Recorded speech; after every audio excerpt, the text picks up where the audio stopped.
The humiliation burned hotter than the Arizona sun beating down on Eleanor's back as she stood frozen in Henderson's general store, her carefully written list crumpling in her trembling hand. She had ridden 6 miles into Tombstone on this scorching August morning in 1882, her last few dollars tucked carefully in her pocket, desperately needing supplies to get through the coming weeks on the small homestead her father had left her before consumption took him 3 months ago. "I said no, Miss Hartwell." Clarence Henderson's voice carried across the store loud enough that every customer turned to stare. "I run a respectable establishment. I do not extend credit to unwed women living alone, and I certainly will not sell you supplies that might be used for improper purposes." Eleanor's cheeks flamed red. "Improper purposes? Mr. Henderson, I need flour, coffee, and lamp oil. I have money right here." She pulled the coins from her pocket, holding them out with a shaking hand. The storekeeper's jowls quivered as he shook his head. "I know your type. Young woman, alone on a homestead, no husband, no chaperone. For all I know, you are entertaining men out there. I will not have my store associated with that sort of behavior." "How dare you?" Eleanor whispered, her voice breaking. "My father just died. I am trying to survive." "Then you should have gotten married like a decent woman, or gone back east to your relatives," Henderson snapped. "I have a responsibility to uphold community standards. Now please leave before I have the marshal escort you out." The other customers whispered behind their hands. Mrs. Pemberton, the banker's wife, actually turned her back. Eleanor felt tears threatening, but she refused to give them the satisfaction.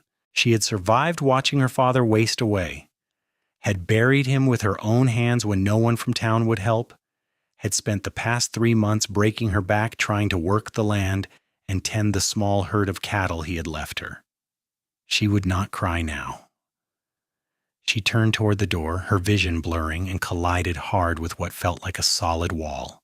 Strong hands caught her shoulders, steadying her, and she looked up into the most striking pair of gray eyes she had ever seen. "Steady now," the man said, his voice a deep rumble that somehow made her feel less alone. He was tall, broad-shouldered, with dark hair that curled slightly beneath his worn Stetson.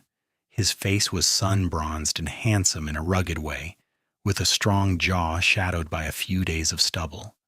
He wore dusty trail clothes and had the look of a man who spent his life on horseback. "I apologize," Eleanor managed, trying to step around him, but his hands remained gently on her shoulders. "No need to apologize, miss." His eyes had moved past her to Henderson, and something hard entered his expression. "Did I just hear correctly? You refuse to sell this lady supplies?" Henderson puffed up importantly. "That is my right as a business owner, Mr. Garrett, and I will thank you not to interfere." The cowboy, Garrett, released Eleanor's shoulders but did not move aside. "And why exactly are you refusing?" "She is an unwed woman living alone. I have standards." Eleanor watched as Garrett's jaw tightened, a muscle jumping beneath the stubble. When he spoke, his voice was dangerously quiet. "Your standards seem mighty selective, Henderson. I seem to recall you selling whiskey to married men who beat their wives and ammunition to that rancher who shot his neighbor's dog for sport." "That is different, Henderson sputtered. "Different how?" Garrett turned slightly, addressing the whole store now. "Because they are men?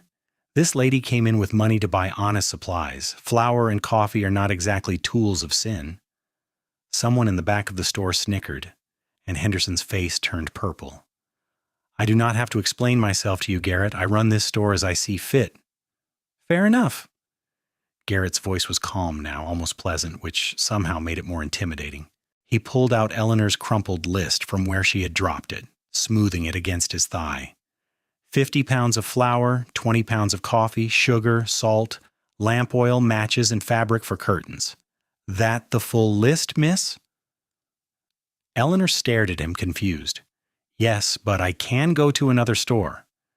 "The other general store is 10 miles in the opposite direction," Garrett said, his gray eyes softening as they met hers. "That is a long ride in this heat." He turned back to Henderson. "I will take all of that, plus another 100 pounds of flour, 50 pounds of coffee, a side of bacon, 2 dozen eggs if you have them fresh, those 3 wool blankets on that shelf, that good cast iron skillet, and let us say another 20 yards of that calico fabric. Henderson's greed warred with his moral outrage on his fleshy face. That will be expensive. I can pay. Garrett pulled out a leather wallet thick with bills. I just got paid for delivering 200 head to Fort Huachuca. Money is good. Eleanor found her voice. Sir, you do not have to do this. He glanced at her, and she saw kindness in those gray eyes along with something else she could not quite name. I know I do not have to, miss, but I want to. Consider it a welcome to Tombstone. I have been here 6 months, she said weakly. Then consider it a belated welcome. He turned back to Henderson. Well, are you going to take my money or not? Henderson hesitated only a moment before his natural acquisitiveness won. I will have my boy loaded up.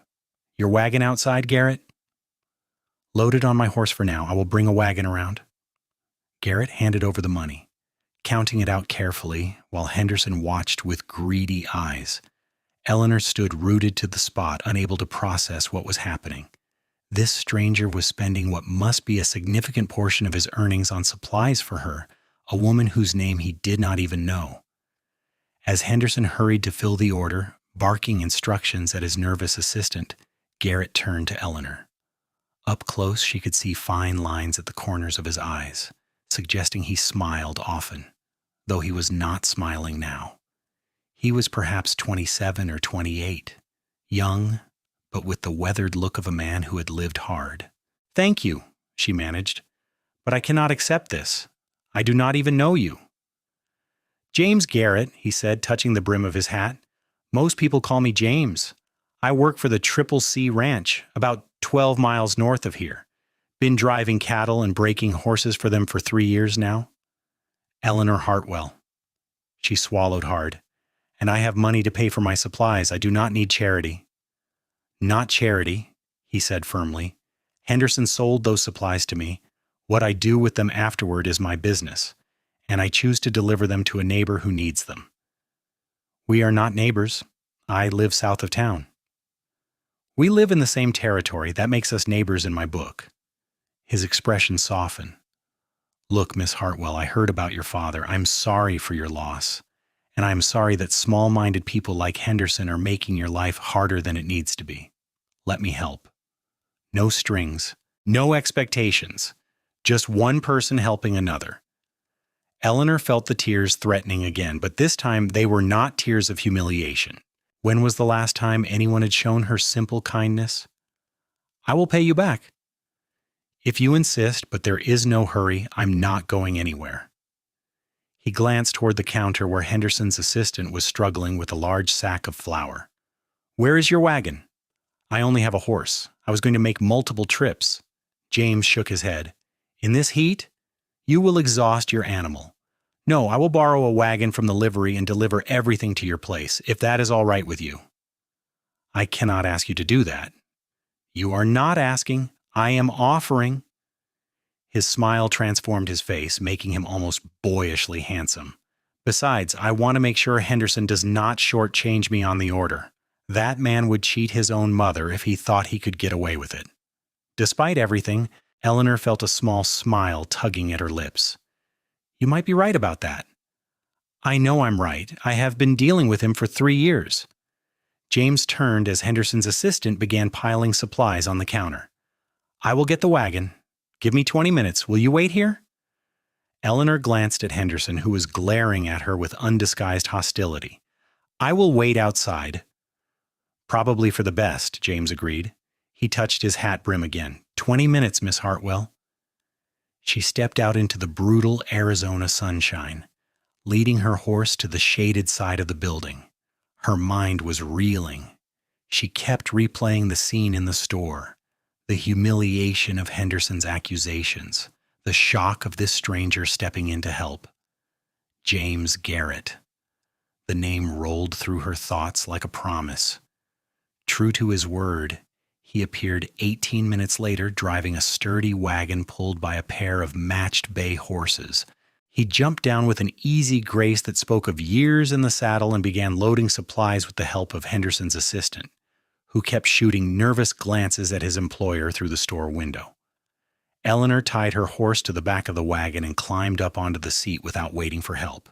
She was not some fragile flower who needed assistance for every little thing, no matter what people like Henderson thought. James climbed up beside her a few minutes later, taking up the reins. "Which way?"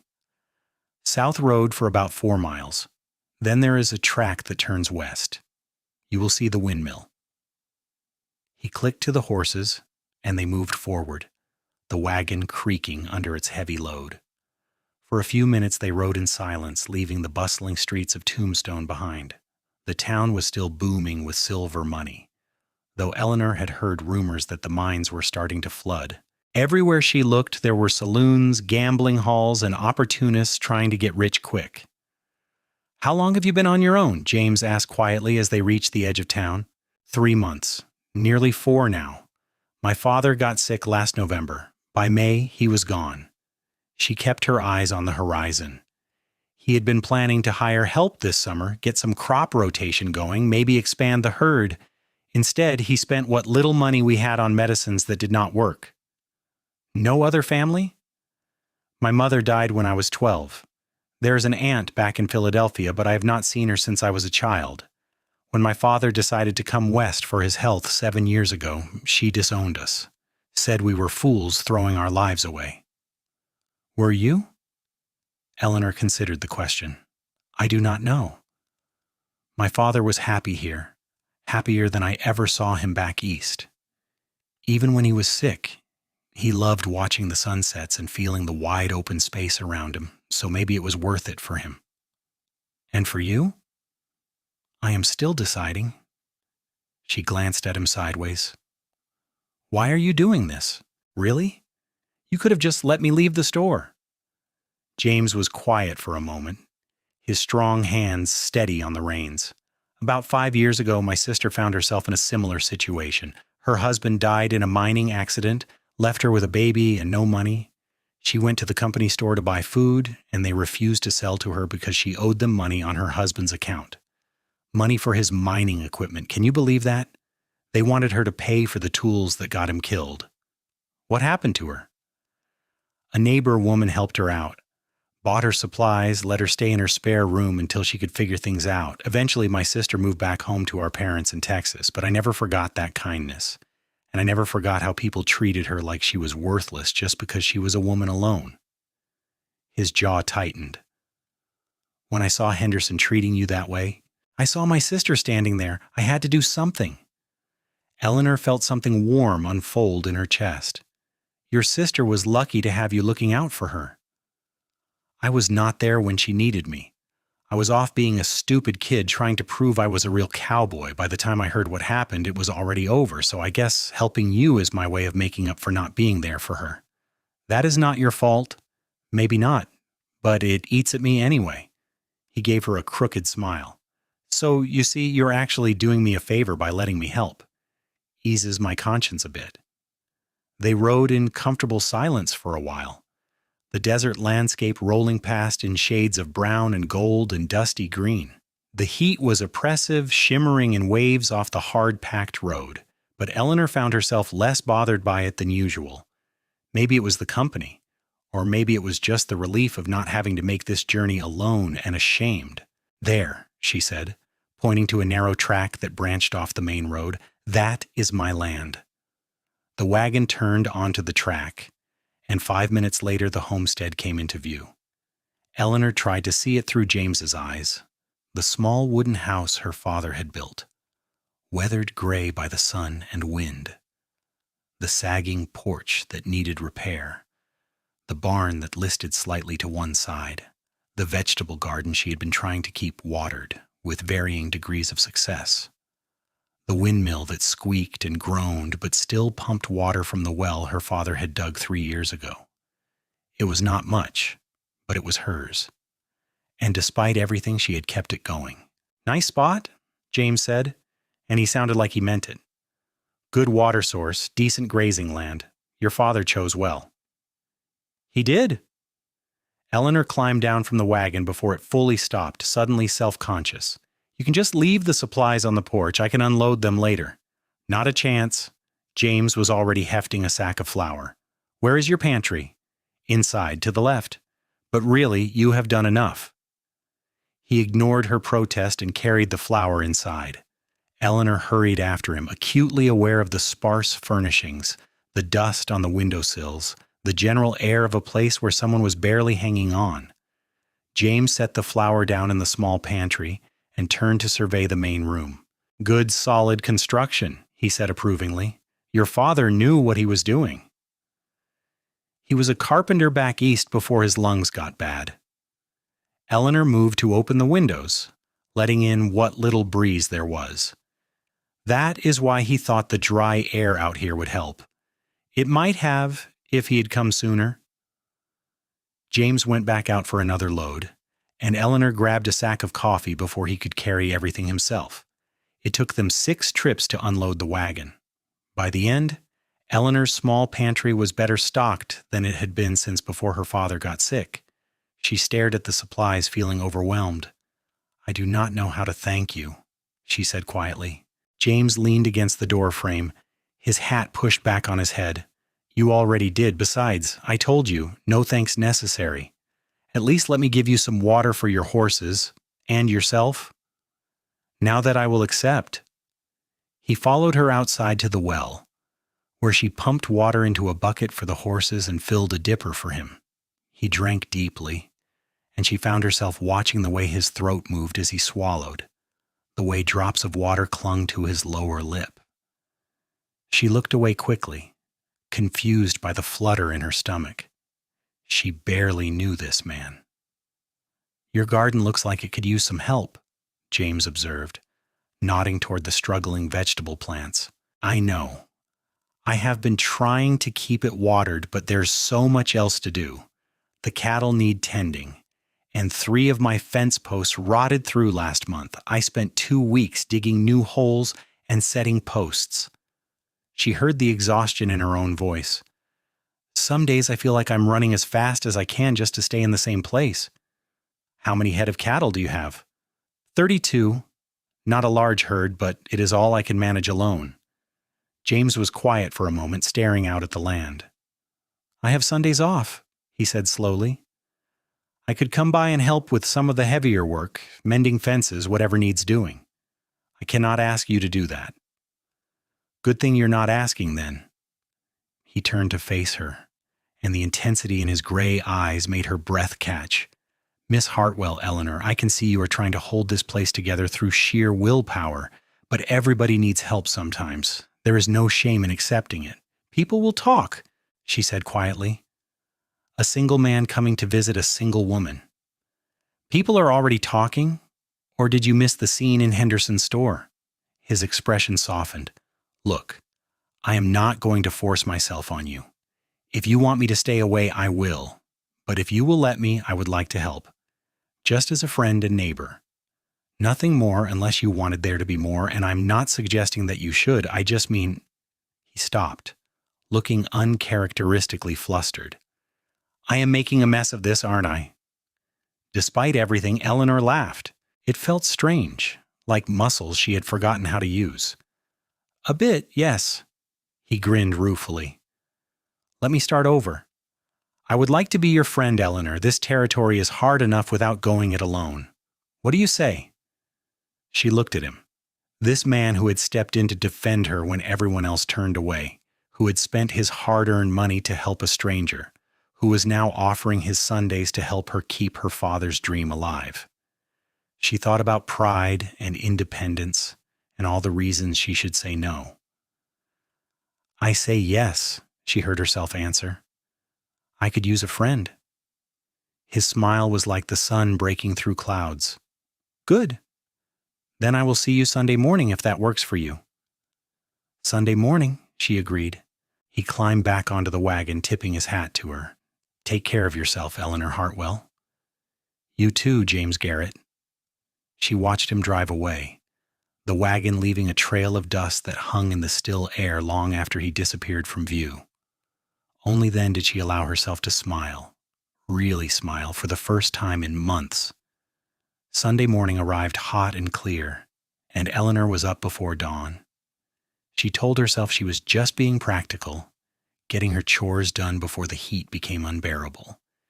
It had nothing to do with the fact that James might arrive early, nothing at all. She had just finished feeding the chickens when she heard the sound of hoofbeats. Her heart jumped inexplicably as she turned to see James riding toward her on a handsome paint horse, leading a pack mule loaded with tools. "Morning," he called out, swinging down from the saddle with that easy grace that made everything look effortless. "I was not sure what you might need, so I brought a bit of everything. Hammer, nails, saw, extra fence wire." "You did not have to bring your own supplies." "I know, but I wanted to." He tied his horse in the shade and began unloading the mule. "What should we tackle first?" They spent the morning working on the worst section of fence, the part that bordered the open range where cattle from larger ranches sometimes wandered through. James worked with quiet efficiency, digging post holes while Eleanor mixed concrete. They fell into an easy rhythm, working side by side without much need for conversation. But as the sun climbed higher and they moved to the shade for water and rest, they began to talk. James told her about growing up in Texas, the youngest of 4 children, how he had always been drawn to horses and open spaces, how he had left home at 19 to make his own way, working ranches across Texas and New Mexico before ending up in Arizona. Eleanor found herself telling him about Philadelphia, about her mother who had loved music and books, about her father who had been a dreamer with calloused hands, about the tuberculosis that had slowly stolen him away, leaving her with land and cattle and the crushing weight of trying to survive alone. "You are not alone anymore," James said quietly, and something in the way he looked at her made her pulse quicken. He came back the next Sunday, and the Sunday after that. By the 4th Sunday, Eleanor stopped being surprised when she heard his horse approaching and started simply being glad. They mended more fence, reinforced the barn, fixed the sagging porch. But more than that, they talked about everything and nothing, dreams and fears and all the small observations that make up a life. "Why did you really help me that day?" Eleanor asked one afternoon as they sat on her newly repaired porch, drinking cold water from the well. "In the store, I mean.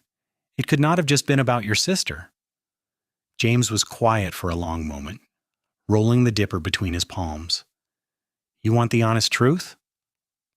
"Always."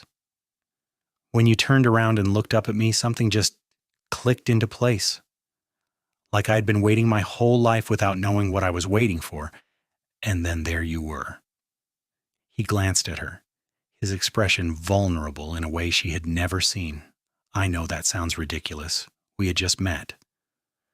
"It does not sound ridiculous," Eleanor said softly. Her heart was hammering against her ribs. "It sounds like exactly what I felt too." "Really?" The hope in his voice was almost painful to hear. "Really?" She set down her dipper, gathering her courage. "James, I have been alone since my father died. Alone in a way that had nothing to do with having people around. But when I am with you, I do not feel alone anymore. I feel like maybe I could have a future here that is not just about surviving day to day."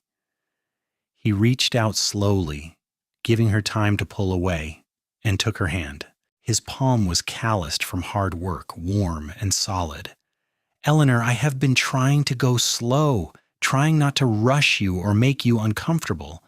But the truth is, I think about you every day. When I'm working on the ranch, when I'm lying in the bunkhouse at night, all I can think about is seeing you again." "I think about you too," she admitted. "All the time." "I am just a cowboy," he said, his thumb tracing circles on the back of her hand. "I do not have much to offer except hard work and honest intentions, but I would like to court you properly if you will have me. I would like to see if this thing between us is real." "It feels real to me," Eleanor whispered. "To me, too." He lifted her hand to his lips, pressing a gentle kiss to her knuckles. "So is that a yes?" "That is a yes."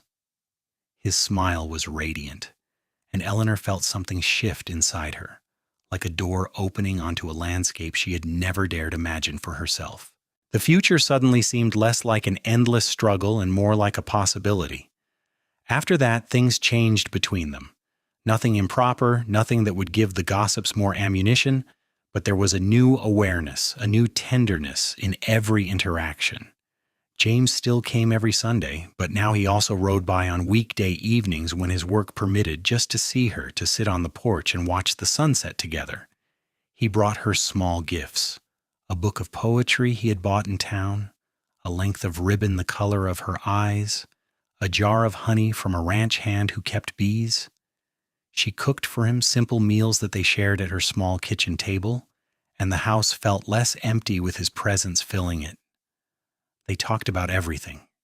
He told her about the ranch where he worked, about the foreman who was fair but tough, about the other hands who had become his friends, about his dreams of maybe having his own spread someday, nothing fancy, just enough land to run a small herd and raise horses.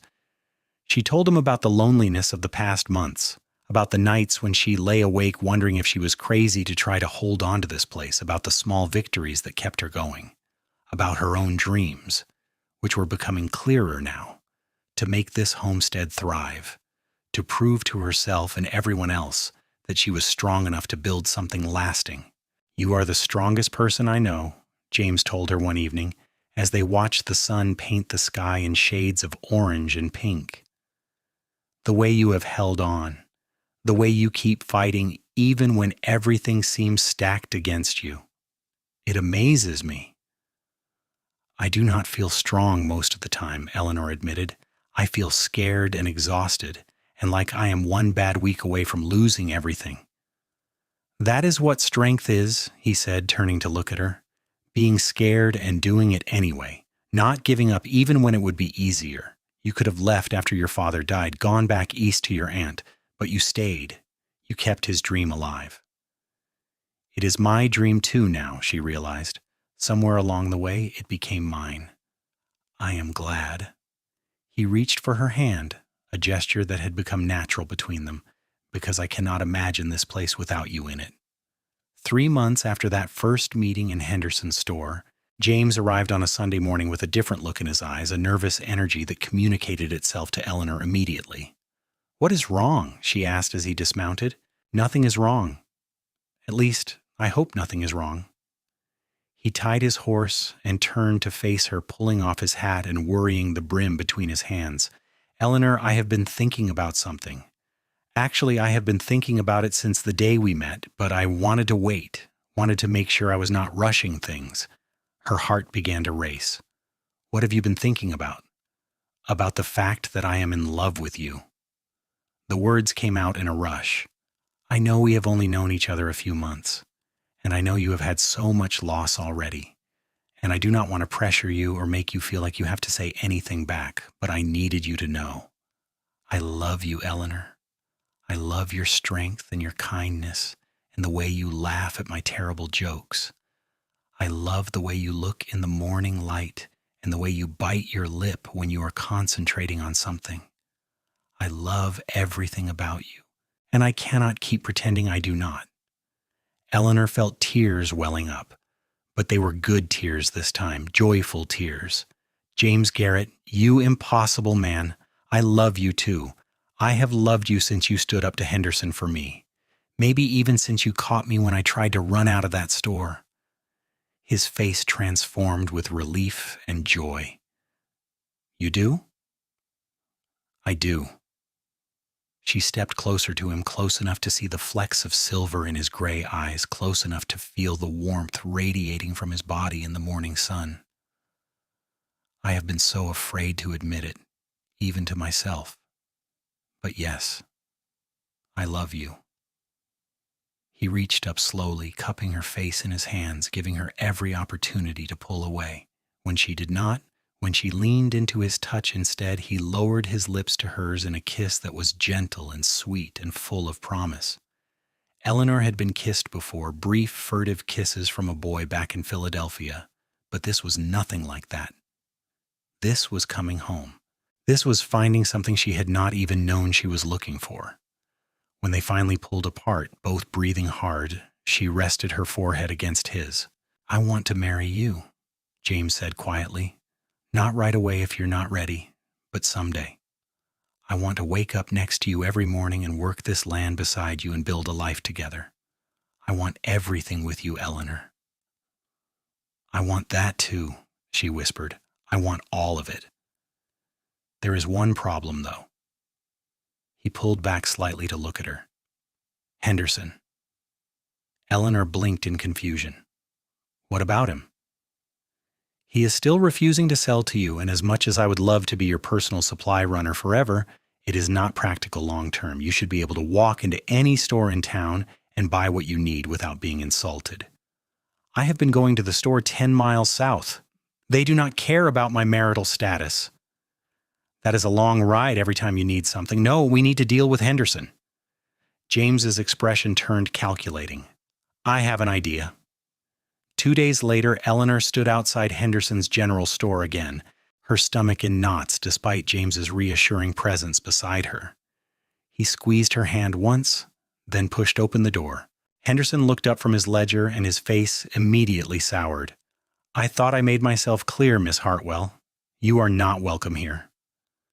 "She is not here to shop," James said calmly. "She is here to hear your apology."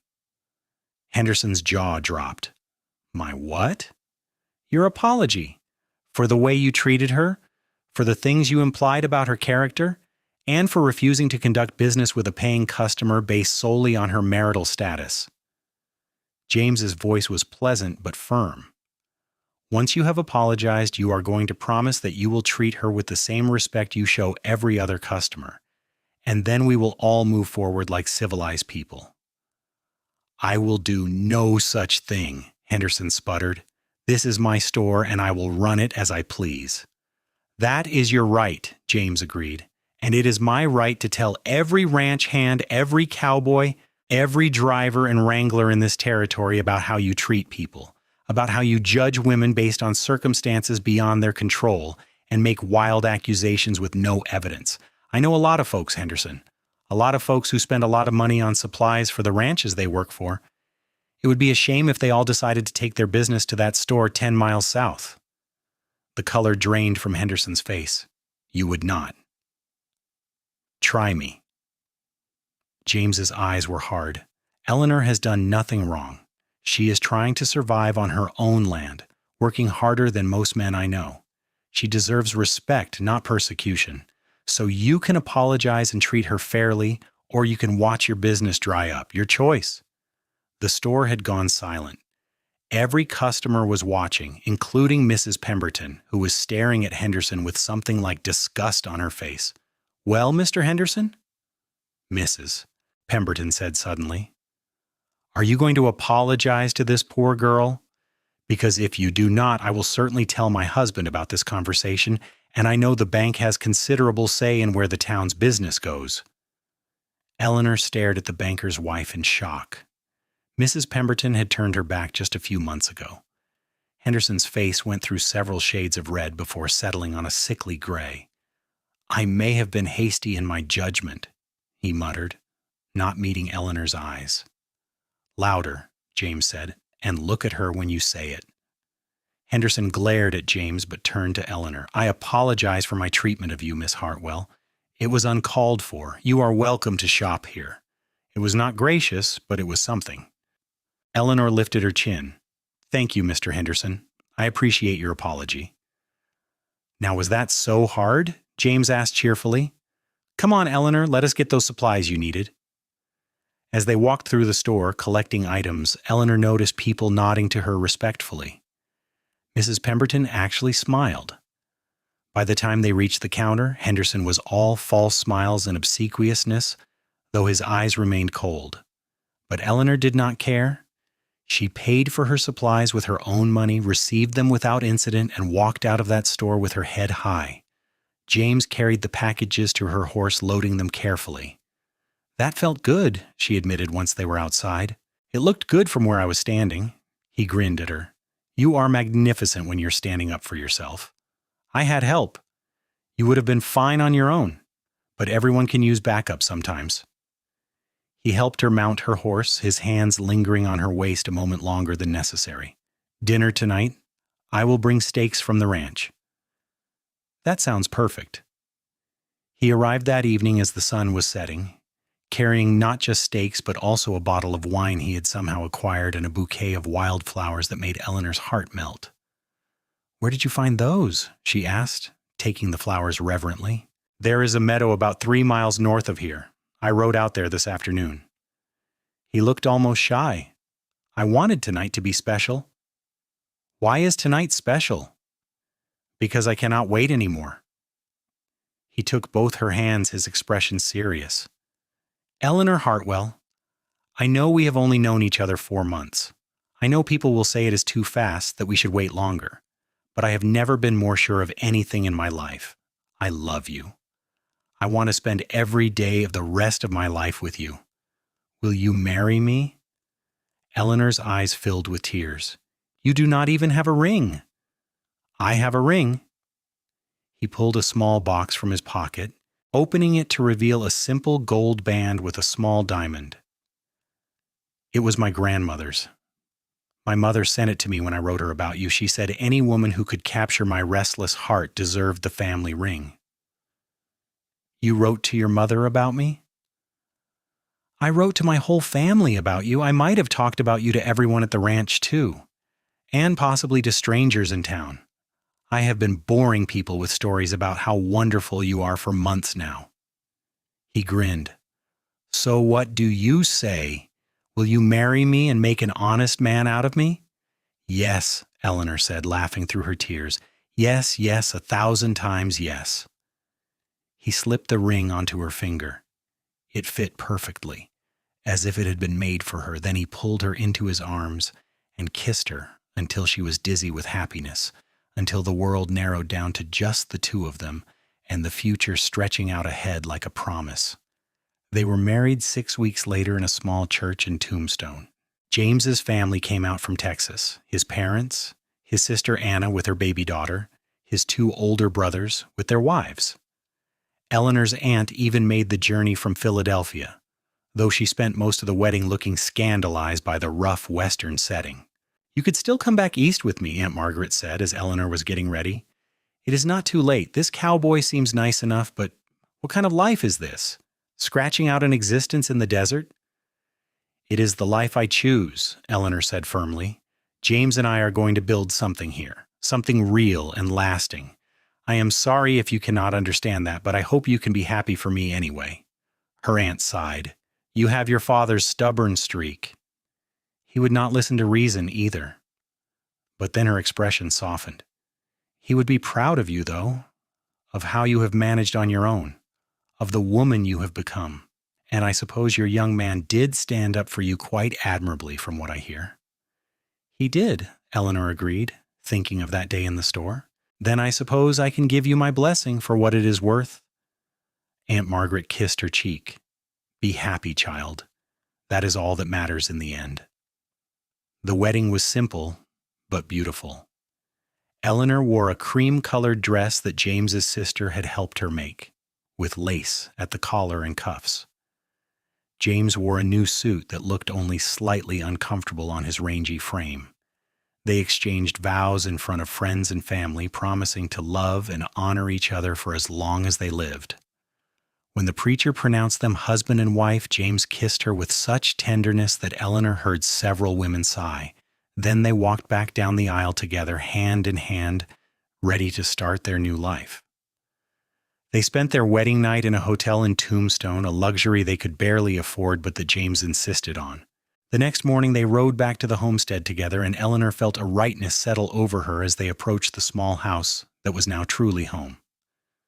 "I know it is not much," she started to say, but James stopped her with a finger on her lips. "It is perfect, because it is ours, Mingu," he said. "This is where we start, Eleanor. This is where we build our life." And build they did. James gave notice at the Triple C Ranch, working his final month while Eleanor prepared the homestead for his permanent presence. They planned and dreamed, talking late into the night about expanding the herd, planting crops, maybe building a bigger house someday when they could afford it. James proved to be just as good at ranching as he was at everything else. Under his management, their small herd began to grow. He traded work with neighboring ranchers, building relationships and goodwill. He broke horses for extra money, earning a reputation for patience and skill. Eleanor continued to manage the household and garden, but now she had a partner to share the load. They worked side by side during the day and fell into each other's arms at night, learning the rhythms of marriage, of building a life together. It was not always easy. There were bad seasons and sick cattle, conflicts with neighboring ranches, and the endless struggle against the harsh land. But they faced everything together, and that made all the difference. A year after their wedding, Eleanor realized she was pregnant. She told James one evening as they sat on the porch watching the sunset, and his reaction was everything she could have hoped for. He whooped with joy, picked her up, and spun her around, then immediately set her down carefully as if she were made of glass. "Are you all right? Should you be standing? Do you need to sit down?" He was already pulling a chair over, his face comically concerned. "James, I am pregnant, not dying." Eleanor laughed. "Women work right up until they give birth out here. I will be fine." "But you will be careful? You will not lift anything heavy or work too hard?" "I will be careful," she promised, touched by his concern. "And you will be an amazing father." "I hope so." He knelt beside her chair, placing his hand gently on her still flat stomach. "I want to give this child everything: a good home, a good education, opportunities." "You will give our child something better?" Eleanor said, covering his hand with hers. "You will give them love and the example of a good man. That is worth more than anything." Their son was born on a cool April morning in 1884, arriving with a hearty cry that announced his presence to the world. They named him Thomas, after Eleanor's father, and he was perfect. Dark hair like his mother, gray eyes like his father, and a grip that made James declare he would be a horseman for sure. James was a devoted father, doting on little Thomas with an intensity that made Eleanor's heart swell. He would sit for hours with the baby in his arms, talking to him about horses and cattle and the land they would build together. He got up for nighttime feedings, changed diapers without complaint, and wore his son in a sling while he did chores so Eleanor could rest. "You are going to spoil him," Eleanor teased one afternoon, watching James make silly faces at their gurgling son. "That is my prerogative as a father," James replied with dignity, then immediately ruined it by blowing a raspberry on Thomas's stomach, making the baby shriek with laughter. The homestead continued to prosper. With careful management and hard work, they were able to expand their herd to nearly 100 head. They built a new barn, larger and sturdier than the original. They planted an orchard, 20 young trees that would take years to mature, but that represented their faith in the future. When Thomas was 2, Eleanor found herself pregnant again.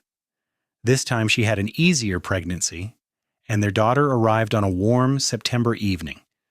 They named her Mary, after James's mother, and she was the image of Eleanor, with the same deep brown eyes and determined chin. "We make beautiful children," James said, holding Mary while Thomas tried to climb onto his lap to see his new sister. "We do," Eleanor agreed, looking at her family with overwhelming love. "We really do." Life settled into a comfortable rhythm. Their children grew healthy and strong, learning to ride before they could barely walk, helping with chores as soon as they were able. Thomas was quiet and thoughtful like his mother, while Mary was bold and adventurous like her father. The homestead became known throughout the territory for producing quality cattle and horses. James's reputation as a horseman brought people from miles around to have him break their animals, providing steady additional income. Eleanor started taking in sewing work, her fine needlework skills from her Philadelphia upbringing proving valuable. They faced challenges, of course: a drought when Thomas was 5 that nearly wiped out their herd, a bad winter when Mary was 3 that killed several cattle. James broke his arm in a fall from a horse and could not work for 6 weeks. Eleanor got sick with influenza and was bedridden for a month. But they weathered every storm together, their love deepening with each passing year, each shared struggle. They celebrated victories and mourned losses, raised their children with love and discipline, and built something lasting. Henderson's General Store eventually changed hands. The new owner, a young couple from California, treated Eleanor with respect from day one. Mrs. Pemberton became an unexpected friend, often stopping by for tea and conversation. The territory was changing, becoming more settled, more civilized in some ways, though it retained its wild character. On their 10th wedding anniversary, James took Eleanor to the spot where he had picked wildflowers for their engagement dinner. It was a beautiful meadow, full of colorful blooms even in late summer. "I wanted to come back here," he said, helping her down from her horse, "to remember that night, to think about everything that has happened since." "It has been a good 10 years, Eleanor said, taking his hand as they walked through the flowers. "The best 10 years of my life." He stopped, turning to face her. "Do you ever regret it? Marrying a cowboy, staying out here instead of going back east?" "Never," she said firmly. "This is my home. You are my home. You and our children and this land we have built together. I would not change a single thing." "Not even Henderson refusing to sell to you that day?" Eleanor laughed. "Especially not that. Because that is how I met you. That is how this whole beautiful life started."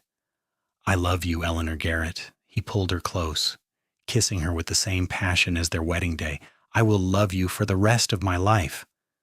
"And I love you," she whispered against his lips, "always and forever." They stood there in the meadow as the sun set. Two people who had found each other against all odds, who had built a life and a love that would endure. In the distance, they could hear their children laughing as James's mother watched them. Tomorrow they would go back to the endless work of the homestead, to the daily challenges and joys of frontier life. But right now, in this moment, there was only them. Only love. Only the certain knowledge that they had found exactly what they were meant to find in each other. The years continued to pass in a blur of work and family, hardship and joy. Thomas grew into a serious young man who loved the land as much as his parents, while Mary remained spirited and bold, eventually becoming one of the best riders in the territory. When Thomas was 15 and Mary 13, Eleanor gave birth to twin boys Samuel and Daniel, who brought new chaos and laughter into their lives. James grayed at the temples but remained strong and vital, working the land with the same dedication as always. Eleanor's hands became rough from work, her face lined by sun and wind, but James told her she was more beautiful than ever, and she believed him because she saw it in his eyes every time he looked at her. The homestead grew into a thriving ranch, 2,000 acres of good land supporting a herd of 500 cattle and the finest horses in Arizona. They built the bigger house they had always dreamed of, but kept the original small cabin as a guest house, a reminder of where they had started. Thomas married a rancher's daughter from a neighboring spread, bringing Eleanor a lovely daughter-in-law and eventually 3 grandchildren. Mary, true to her independent nature, went east to college, one of the first women from the territory to do so, but came back to practice law in Tombstone, where she fought for women's rights and fair treatment under the law. The twins grew up wild and free, learning ranching from their father and business sense from their mother, eventually taking over much of the day-to-day operations of the ranch as James and Eleanor grew older.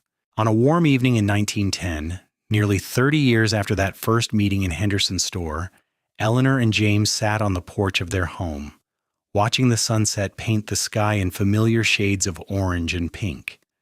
Thomas's children were playing in the yard, their laughter carrying on the evening breeze. Mary was visiting from town with talk of a suffrage rally she was organizing. The twins were in the barn, arguing good-naturedly about something ranch-related. "Did you ever imagine it would be like this?" Eleanor asked, her hand finding James's the way it had 1,000 times before. "I imagined it could be good," James said.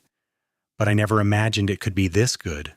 4 children, 3 grandchildren so far, a ranch that is known throughout the territory, and the most wonderful woman in the world by my side. I am a lucky man, Eleanor." "We are both lucky," she corrected. "I could have left after my father died, gone back east, lived a safe, predictable life. But I stayed, and I found you, and we built something amazing together. All because Henderson would not sell you flour, James chuckled. That mean old codger did us a favor, even though he never meant to. He really did. Eleanor leaned her head on James's shoulder, comfortable and content. Do you think he ever realized that? Probably not. Men like that rarely do. James kissed the top of her head. But it does not matter. What matters is that we found each other, that we chose each other every day after that we built this life together, even when it was hard, even when it would have been easier to quit. I would never have quit on you, Eleanor said softly. Never. I know. That is one of the many reasons I love you. They sat in comfortable silence as the sun sank below the horizon and the stars began to emerge in the darkening sky. Inside the house, they could hear preparations for dinner, voices calling to each other, the sounds of a family together, their family, the family they had built from nothing but love and determination and faith in each other. Eleanor thought about that frightened young woman who had stood in Henderson's store, humiliated and alone, not knowing that her whole life was about to change. If she could go back and tell that woman what was coming, all the joy and love and fulfillment, would she believe it? Probably not, but it would not matter. Because sometimes the best things in life are the ones we never see coming, the gifts that arrive disguised as disasters, the love that finds us when we have stopped looking for it. Thank you, Eleanor said quietly. For what? For buying everything in the store that day, for delivering it, for seeing me when everyone else looked away, for loving me when I did not think I deserved to be loved, for giving me this life, this family, this love, for everything. James turned to look at her, and even after 30 years, the love in his eyes could still take her breath away. Thank you for letting me. Thank you for saying yes to a dusty cowboy who fell in love with you at first sight. Thank you for building this life with me. I love you, Eleanor. I always have, and I always will. And I love you, she whispered, kissing him softly as their grandchildren played and their children laughed and the stars wheeled overhead in their ancient dance. It was a perfect moment, a perfect life. Proof that sometimes all it takes is one person willing to stand up when everyone else turns away, one person brave enough to take a chance on love, one moment that changes everything. That morning in Henderson's store, when Eleanor had felt her lowest, had actually been the beginning of her greatest happiness. The humiliation that had burned so hot had been the spark that lit a fire that would warm her for the rest of her days. As they rose to go inside for dinner, surrounded by the family they had created and the life they had built together, Eleanor sent up a silent prayer of gratitude. For James, for their children, for this land, for the chance she had been given to build something real and lasting. And yes, even for Henderson, whose prejudice and small-mindedness had inadvertently led her to the love of her life. Sometimes the worst moments lead to the best outcomes. Sometimes closed doors open windows to paradise. Sometimes a storekeeper's refusal to sell flour changes the course of two lives forever. Eleanor Garrett, née Hartwell, had learned that lesson well, and she would carry it with her, along with James's love, for all the days of her life.